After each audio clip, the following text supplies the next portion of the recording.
এক বস্তা সিমেন্ট টানতে কেউ নিবে না, হে সিমেন্ট টানতে পারবে? তাহলে হে কি করে খাইবে? হে একটু অটো চালাই খায়, চালাই জীবন ভরে এই পার রিক্সাই চালাইছে, কিন্তু অটো বাইরে এসে পরে এই অটো, কিন্তু এর আগে পার রিক্সাই সরকারের কাছে চাই যে হইলে আমাকে কর্মসংস্থান করিয়ে দেখ। আমরা বুড়ো মানুষ কী করিয়ে খাবো? আমরা এখন এক বস্তা ইট টানতে পারি না, এক বস্তা সিমেন্ট টানতে পারি না, পারি? তাহলে আমরা কী করিয়ে খাবো?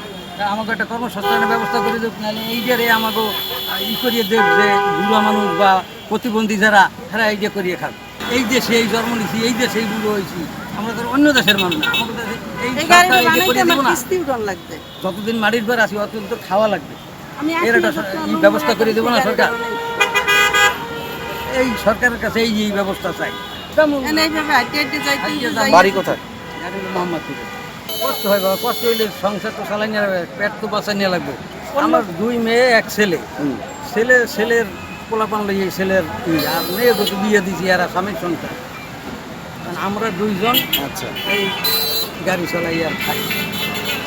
আমার সংসারে এখন আমার মানে ডাইল আনতে চাউল আনতে পান্তা ফুরায়, যেটা সত্য কথা। আমার কি সংসারে এখন কিছু নাই। এই যে আমি এই 1 মাস পরে গাড়িটা নিতে এলাম, আমার 1200 টাকা ধার করে রাখতে হয়েছে। এই যে 1200 টাকা আমি দেনা শোধ করবো কবে? আর আমি কি দিয়ে চলবো? হ্যারে আমি কি দিয়ে চিকিৎসা করাবো? চিকিৎসা করার মতো কোনো আমার ক্ষমতা নাই। তারপর আমি হ্যারে হাসপাতালে ভর্তি করতে পারি না। কি দিয়ে আমি ভর্তি করবো? আমার কোনো নেই। হে মুরব্বী মানুষ, হ্যারে কোনো চাকরি দিব কেউ না? হ্যারে কোনো কাজে নিব? হ্যারে তো এক বস্তা সিমেন্ট টানতে নিব না কেউ। এক বস্তা সিমেন্ট টানতে কেউ নিবে না, হে সিমেন্ট টানতে পারবে? তাহলে হে কি করে খাইবে? হে একটু অটো চালাই খায়, এটাও হ্যাঁ সহ্য হয় না। তাহলে সহ্য না হলে কি করে খাইবে? এইটা আমি সরকারের কাছে জানতে চাই। একটা ভাড়া গাড়ি চালাইছে, সেই ভাড়া গাড়িটা 400 টাকা জমা দিয়ে আর আমি 150-200 যা পাইছি এই দিয়ে আমি খাইছি। কারণ আমার ঘর ভাড়া 2 মাসের বাকি। গত মাসের ঘর ভাড়া দিতে নিয়ে চলে মাসের ঘর ভাড়া দিতে পারি। আমি কি দিয়ে এই ঘর ভাড়া দিই? 2 মাসে 8000 টাকা বাকি হয়ে গেছে।